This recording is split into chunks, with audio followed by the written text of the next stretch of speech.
Hello everyone and welcome back to Coin Bureau Clips. By now you're all familiar with the gentleman sitting next to me. Guys, how you doing? It is of course Nick, our co-founder and CEO. How you doing? Great, man. Great. Yeah, I had such a good time with the previous Q&A that I thought I'd join you again. Yeah, it's great to have you back. Yeah. This is on the day the day after Sam Bankman-Fried got sentenced, found guilty on all 7 counts. Yep. I woke up this morning and I checked out my phone and all the notifications were, 7 counts guilty. So he's going to have to spend a lot of time to think about it, think about what he's done. Naughty boy. Yeah, very naughty boy. Well, I think it's a good day for crypto, don't you? Yeah, of course, yeah. And Sol has shaken the ghost of SBF past. Yeah, yeah. Seems to be rallying in anticipation. What a glorious segue into our first question. So, of course, this is another Coin Bureau Clips Q&A. Thank you to everyone who sent in questions via Instagram. We really enjoy answering these. And so we've got a few for you today. And the first one comes from Sam Lalji. And Sam asks, what's up with Sol? What's up with Sol? Yeah, that's the question. What is up with Sol? It's been rallying crazily over the past few days. I mean, many people are trying to find a reason for it. There's obviously short-term sentiment rationale. There's also long-term potential fundamentals. I think that on the short-term sentiment side, obviously we've seen around Twitter sentiment has been a lot of excitement around Solana. Then there's, of course, these price predictions that have come out from on the institutional side. From Van Eck, they had a pretty wide price prediction, in 2030, between 9.8 and 3,200. So, I mean, anywhere in that range, potentially. It's a corridor for uncertainty. It's a fairly big goal you're aiming at there. But, yeah. So, I mean, that price prediction, and they've got a lot of things around that. Also, there's been fund inflows. Apparently, CoinShares released a report, and there's been a lot of fund inflows. It was the second most fund inflows after Bitcoin into Solana investment products. Right.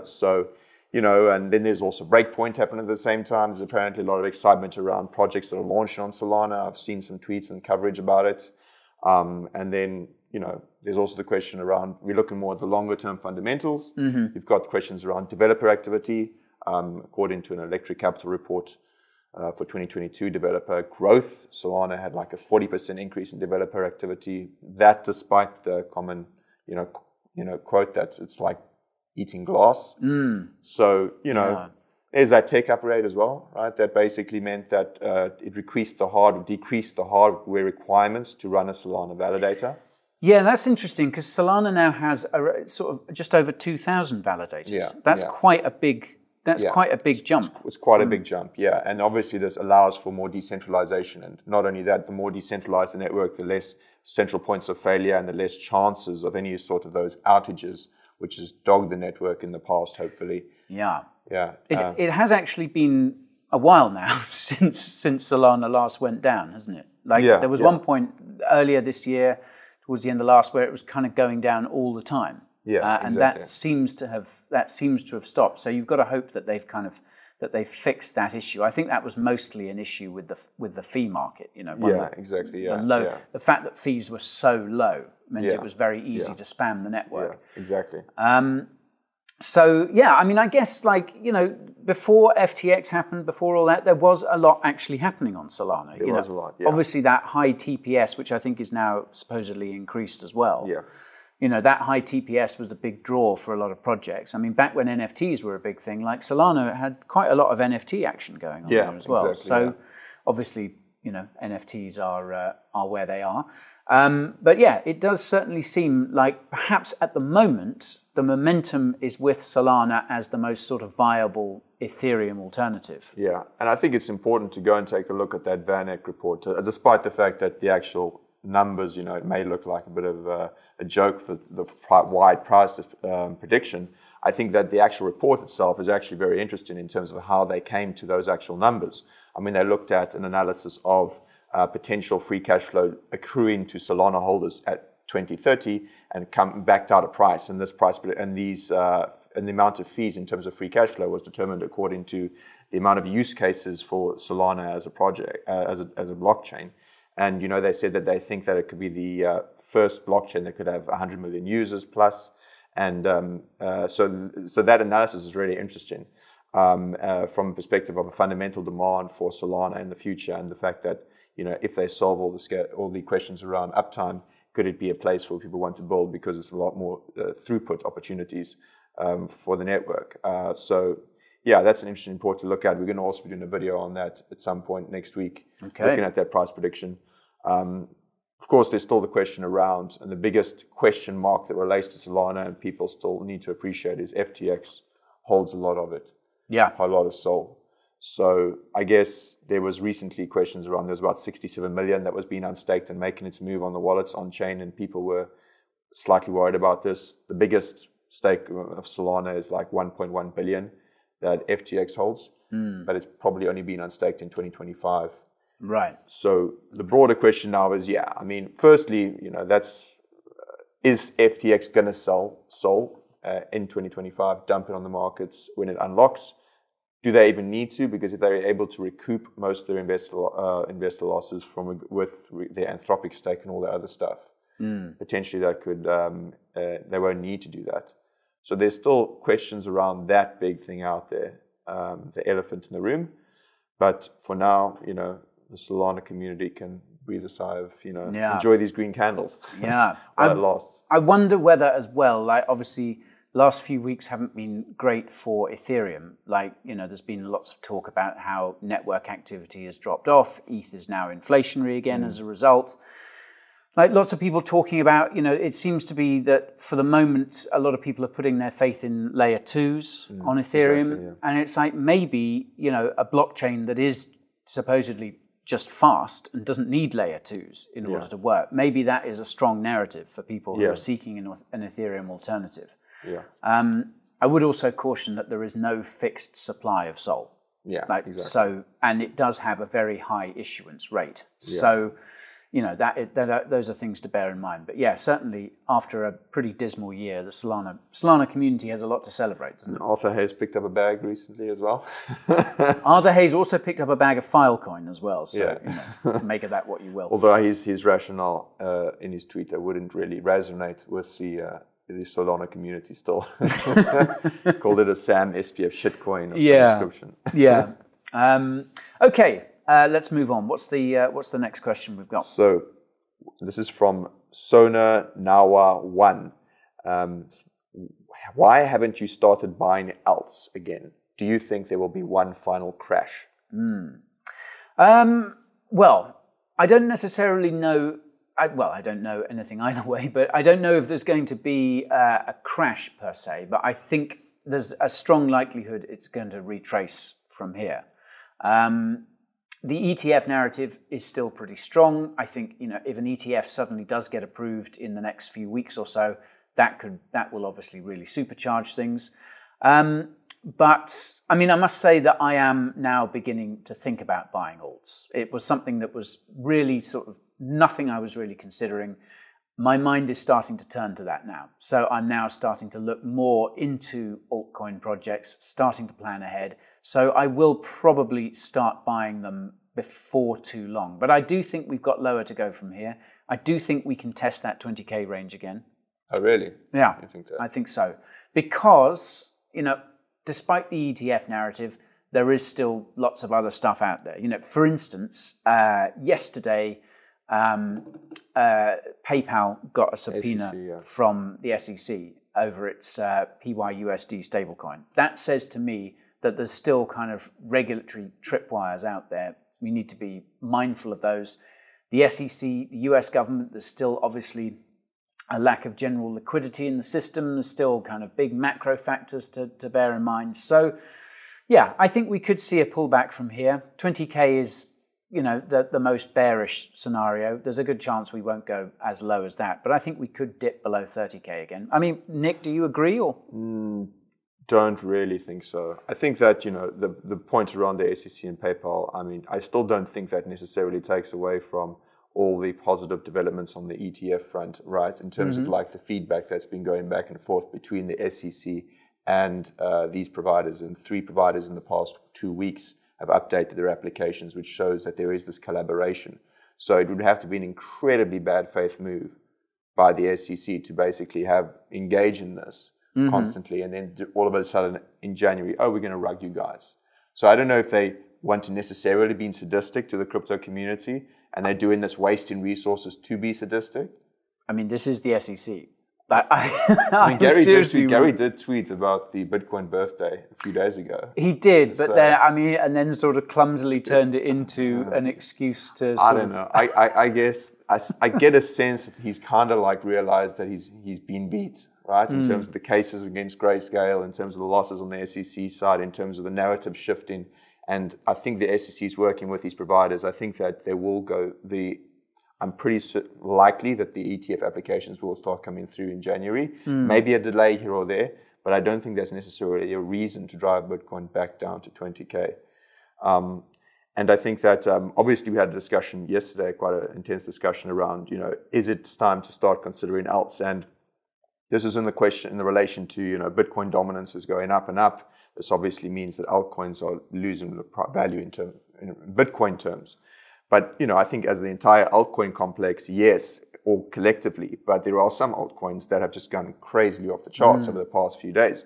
And also, as much as a potential precursor to general demand for altcoins, we've seen on the social sentiment side, all you need to do is look on Twitter, and also on our views and our social metrics and all these other, or through our platforms, we've seen a large interest back into altcoins, into specific altcoins again. And altcoins in general. So our videos and topics that we've covered around altcoin accumulation and stuff like that have done very well. So obviously, still the entire altcoin complex itself has been losing value to Bitcoin in Bitcoin terms. There are some altcoins and there are gems out there that could potentially be worth looking into. So but I don't think it's necessarily have one final crash. I think we'll roll into the ETFs, where they will still see, and this will transition into a long-running altcoin season or Bitcoin rally up to 60, 70. I mean, there's many price predictions out there. Whether the ETF narrative can take us there, I don't necessarily think so. Maybe with the halving and other stuff, but not so much right out of the gates. Yeah. Lower to go from here, I think, but not necessarily. Maybe I'm too bearish. Maybe I'm just too grizzled after a long bear market. Sorry to interrupt you folks, but I have to let you know about the Coin Bureau deals page. My team and I have been able to pull together some of the best promos and discounts in the whole crypto space. We're talking trading fee discounts of over 50%, thousands of dollars in bonus airdrops, amazing deals at top exchanges, reduced prices on hardware wallets, and much, much more besides. So just go to coinbureau.com/deals, also linked to below, and find the promo suited to you. Enjoy the rest of the video. Okay, well that leads us nicely on to Samson0013's question: what low market cap altcoins with the most potential to invest in? So Nick, what low cap altcoins are you watching, in other words? Well, I mean, this is a perfect opportunity to tell you about the fact that we have a new watch list feature that could potentially be coming to the Coin Bureau Club, where we'll be going through some of the altcoins we've got on our radar. I think that some of the really interesting ones that I'm potentially on my watch list are, Arkham, the intelligence, the intelligence cryptocurrency, basically looking at on-chain intelligence. Then there's also Injective. You're a big fan of Injective, Injective, aren't you? Yeah, they've been doing very well recently. Google, they've recently partnered with Google BigQuery and stuff like that. Those are the two right now that I've got on my watch list. Potentially looking at Solana. Depends how things go. I mean, the narrative recently has shifted, but we'll have to see how things play out on the FTX side. But then I've got a few others, but you guys are going to have to describe it. Yeah. What about you guys? I've got a few. Solana is on my watch list as well. Let's see where it goes from here. Aave is one I've talked about a lot. I do think Aave is a great project, and I think it's got a big future. I must say, I was bullish on Uni until they introduced this fee that just benefits the team and not Uni token holders. That was a big blow. I didn't see that one coming, and that is pretty disappointing, because I think that really throws up a lot of questions around this idea of governance. If you're going to issue a governance token, then I think you've kind of got to incentivize people. It's no use saying, oh, well, you can vote on what the protocol does. Like, I think that completely ignores, fundamentally why most people are in crypto. They want to make money. And if you remove that from them, so that was disappointing. So Uni is off my watch list. Others, Arbitrum, I think, is one of the strongest Ethereum layer 2 plays. I'm also looking at Sui, which we covered a while back. I think there's a lot of development happening there. I hear kind of anecdotally that they're throwing a lot of money around and really building out the ecosystem and have some very talented people working on it. So that's another one I'm watching. I've also got a few GameFi projects on my radar as well. I'm not a big gamer, as you well know, but I am watching a few GameFi projects. So yeah, we'll put that watch list up on CBC, and you'll be able to check that out. Why GameFi now particularly? I just think GameFi is probably one of the niches with the most potential. I think, especially when you talk about mass adoption, and I think a lot of people were sort of burned by GameFi last time because the games weren't that good.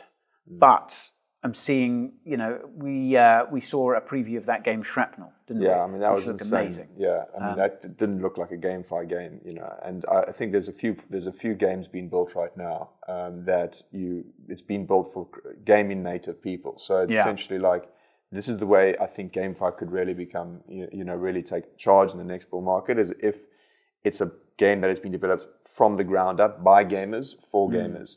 And the crypto components can be ancillary to that, right? Yeah. Because if you want gamers to be adopting the game and playing the game to the extent they usually do, it's a game they have to enjoy, right?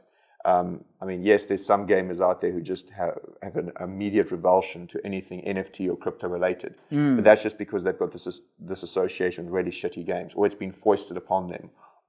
Whereas if you just embed it in the game in an unobstructed fashion and it's built within it, I think and there's some of these projects we've been seeing that have been built, and these games have been developed where it is something that gamers could actually enjoy. I mean, I guess the other aspect of it is this trend of taking sort of popular Web 2 games and Web 3ing them.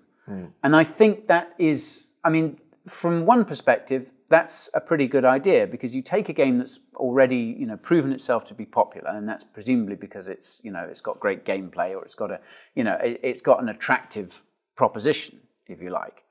And then, you can kind of spice it up with elements of Web3. Like a good example is, Rob, Digital Asset News, has been working to do that with Flappy Bird. Yeah, that was a fun game. Yeah, Flappy Bird was good fun. Game. So I think that's a way of doing it. I mean, I guess the other side of that argument is that you can say, I mean, games come and go, don't they? It's like, just because very few games are like enduringly popular. Like, a while back, everyone was playing Angry Birds, and it's like, to the best of my knowledge, people don't really play Angry Birds that much anymore.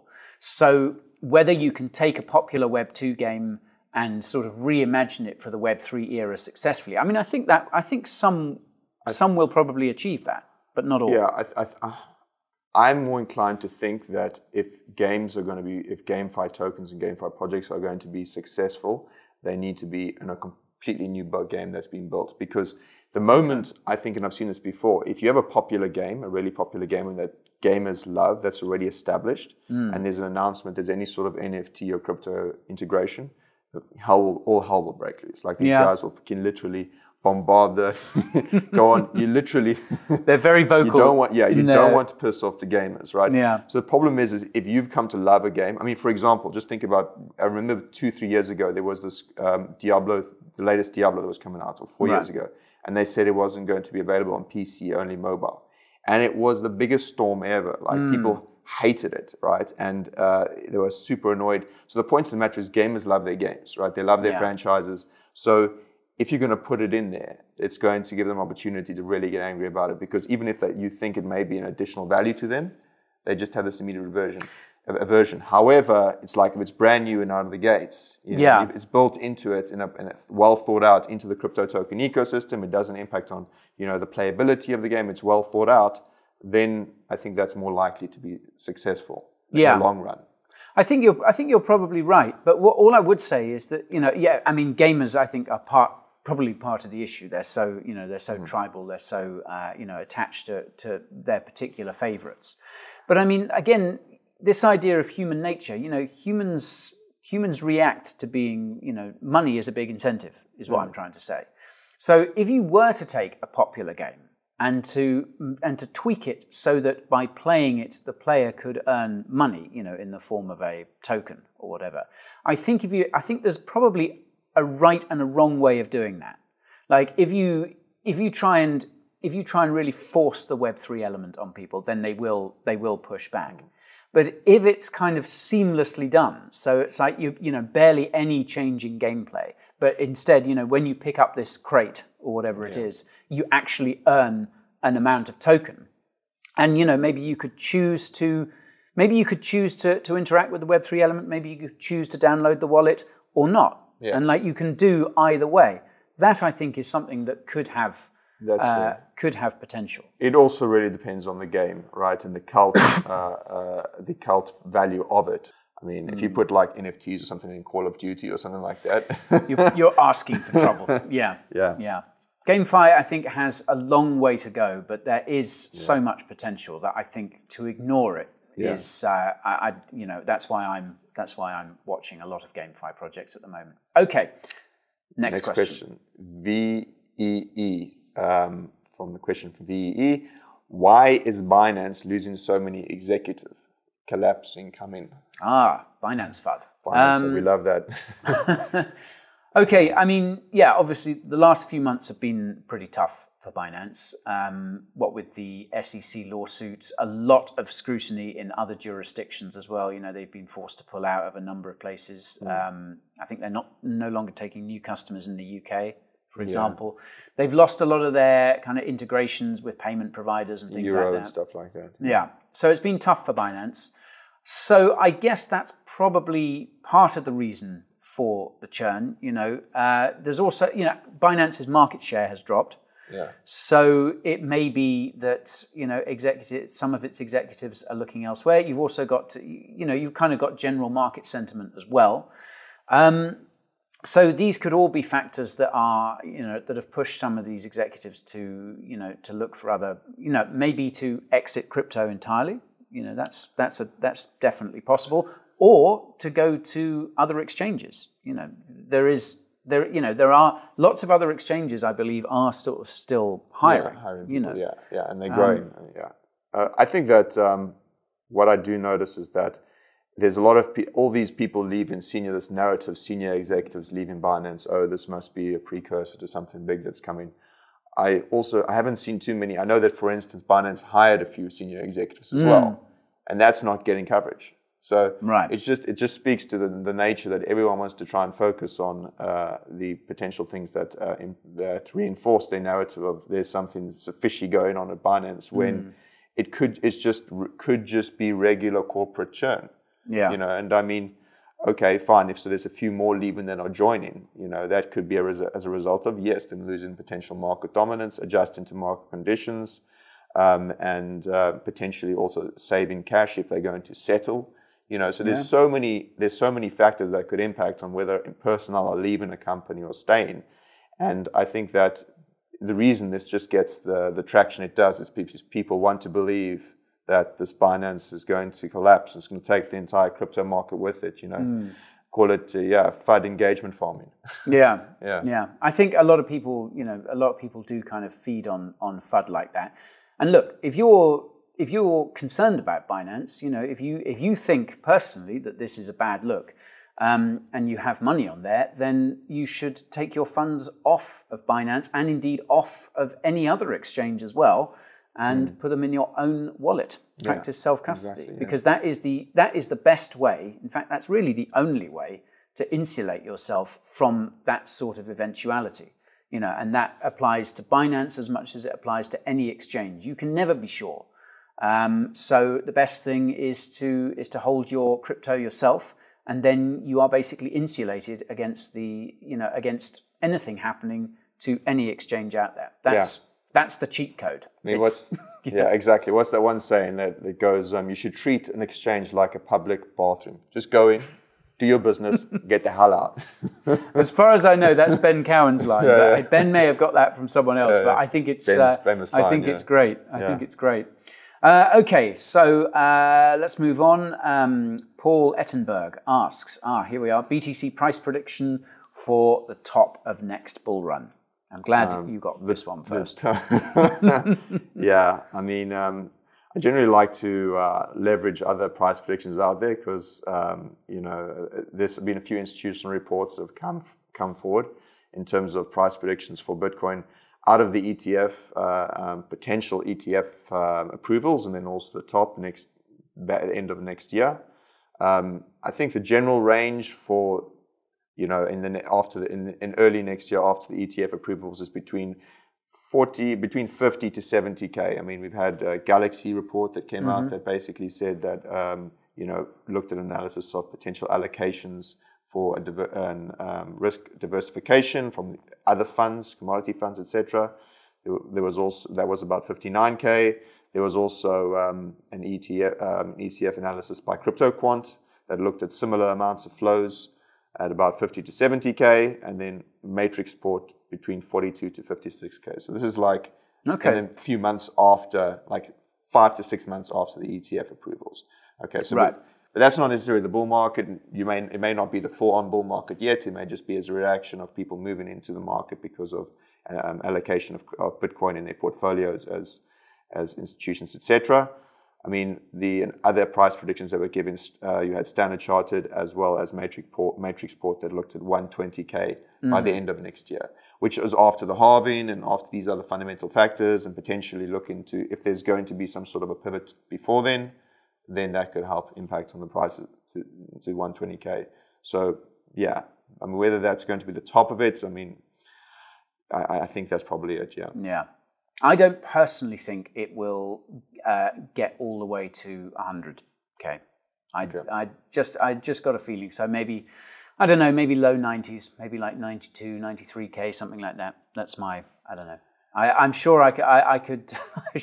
I'm sure there's places I could go and find data to back that up with, because I think you can probably find data to back up any price prediction if you look hard enough. Well, it's definitely not in the context of historically, right? Because I mean, it would have been the previous top was what 69, close to 60, almost 69. Yeah, almost 69. And then if it's 90 to 100, it's not too much higher than the previous high. Which, I mean, obviously, past predictions never predict our future returns. Past performance is never a predictor of future returns, but it wouldn't historically be the case. But let's see. The only thing we can be sure about with price predictions is that they're probably wrong. Yeah. Okay, Nick, next question. Okay, so this is from Satsoversense. Satsoversense, great name. That is a good name. So he says, how can I join your team? I'm from Canada and currently in Dubai. We are well represented for Canadians here at Coin Bureau, which isn't to say we're not on the lookout for more. Yeah. So I think the best thing to do, I mean, we are looking for new talent. All the time. We have a number of roles that we're sort of looking for. We're not expanding particularly quickly. But, we always like to consider talented people. So I guess the best thing to do is send us a DM on Instagram. Or coinbureau.com/careers, and then upload your CV and give us your details, and then we'll get back to you if there's a role that needs to be filled. But yeah, our talent is what makes the Coin Bureau what it is, and Canadian crypto nerds are our forte. Yep. It seems to be. So always room for more, yeah. So it's pretty soon the office will be a Tim Hortons tonight. So with Tim Hortons and all I'll say is about if you're interested in applying to join the team here, if you as Nick says, coinbureau.com/careers. A DM is also good as well. Tell us what tell us what sort of position you're looking for, what you're interested in, crypto, obviously. But what I will say is that the people who do best here are the people who literally eat, breathe, sleep, live crypto. You've got to be obsessed with crypto because, for obvious reasons. And I think, if... Like that relationship you just can't break for. Yeah, exactly. Because that's the game we're in, obviously.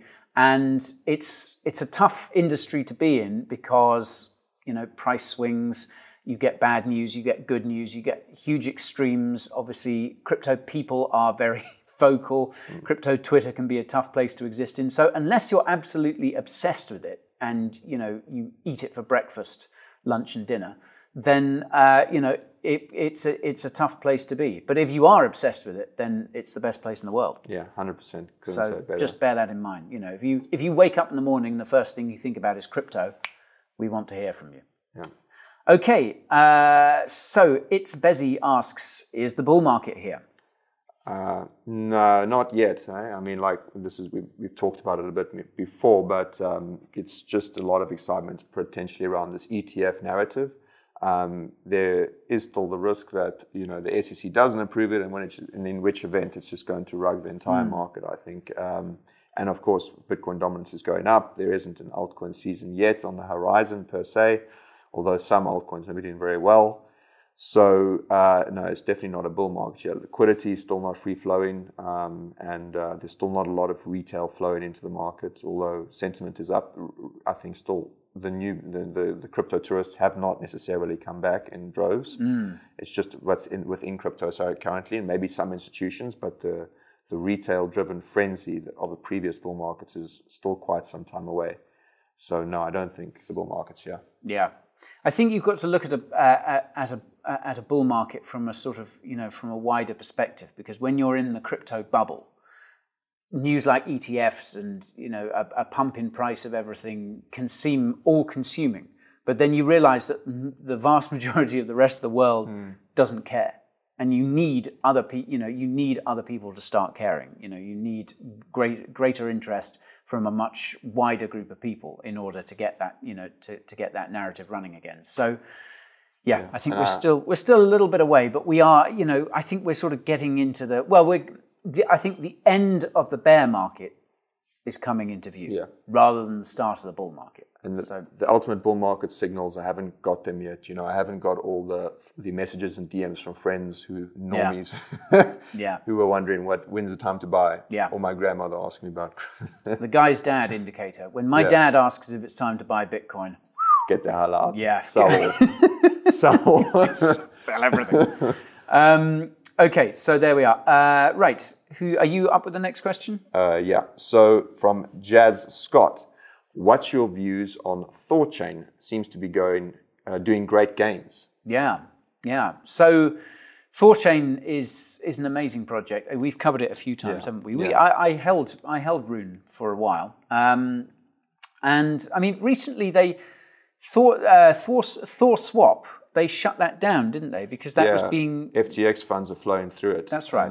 Which is interesting to a certain extent, right? Because, it's supposed to be the whole idea of a permissionless cross-chain liquidity protocol is that, and Swap and DEX is that, anyone can use it. Shut it down. Anyone can use it. And then all of a sudden it's like, oops, not you guys. Yeah. Which is kind of like, I get it. No one's to basically be facilitating a hacker utilizing your protocol with a crime. I mean, look what happened to the Tornadoes, the Tornado Cash guys. Yeah. Right? You don't want to end up like them. But then it's still not fully permissionless. Right? Yeah. So... Yeah.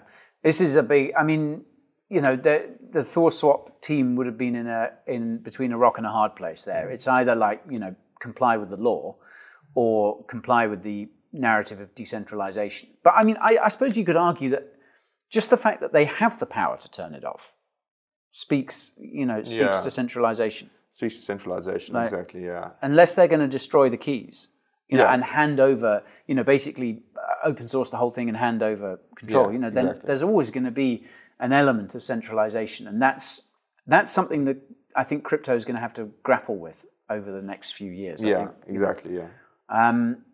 That said, centralization issues aside, and I mean Thorchain's had its issues recently, but since they reactivated ThorSwap, it's obviously pumped a lot. I still think it's a really promising project, and that's a great use case. Cross-chain swaps. 100%, yeah. And also, I know Eric Voorhees is a big fan of Thorchain, and I'm a big Eric Voorhees fanboy. So connect the dots. This is from a guy called Nick Crypto, which I think is me. Right. When will Cousin Barry be dropping his new album? Yes, Cousin Barry. So Cousin Barry did an insert for our deal, an insert promo for our deals page, where he was rapping. I use the term loosely, which I think I gather was a lot of fun for him to do. I think he enjoyed that an awful lot. Yeah, he's. We also got DJ Jessica to join him. Yeah, DJ Jessica. She had some good beats in the background. I think this collaboration, we should call Def Jam Records, Absolutely, absolutely. So as far as I know, Barry's working on the new album at the moment. He's a difficult guy to pin down. I think he made a lot of money on Pepe. Oh yeah, and he's just balling now, man. Yeah, he's just rocking, man. He's just freewheeling his way around Essex. Yeah, man. Misbehaving himself. So in his spare time, I think he'll get round to making the full album, and then you guys can regret that at leisure. Okay. Okay. Final question is from Dagoia. No idea if that's pronounced. If we see ETH and Sol back at the price where they were a year ago, do you think NFTs can get hyped again? I don't necessarily. I assume what he means here is that because ETH and Sol are, showing improvement, doesn't necessarily mean that sentiment has changed to a certain degree that it would mean NFTs could eventually, as a crypto asset themselves, could eventually get hyped again because of that. I don't necessarily think so. I think we got a long way, because if you look at the previous bull market and when NFTs became exciting, it was long after a lot of the altcoins had done massive rallies. Yeah. And I guess the narrative is still very much not in the favor of NFTs. The sentiment is really low. NFT space is not looking hot right now. There isn't although I think the NFT technology is amazing, I think there's a need for it. I think that it's going to be, there's a definite future in terms of NFT technology. The question around the hype around PFP, NFTs and all this other stuff that was very much prevalent in the tail end of the previous bull market, I don't think it's going to be coming again soon. Yeah. I mean, I should say ETH a year ago was around $1,600. And ETH today is around $1,800. So, I mean, that's not a huge disparity. I mean, I think NFTs will come again.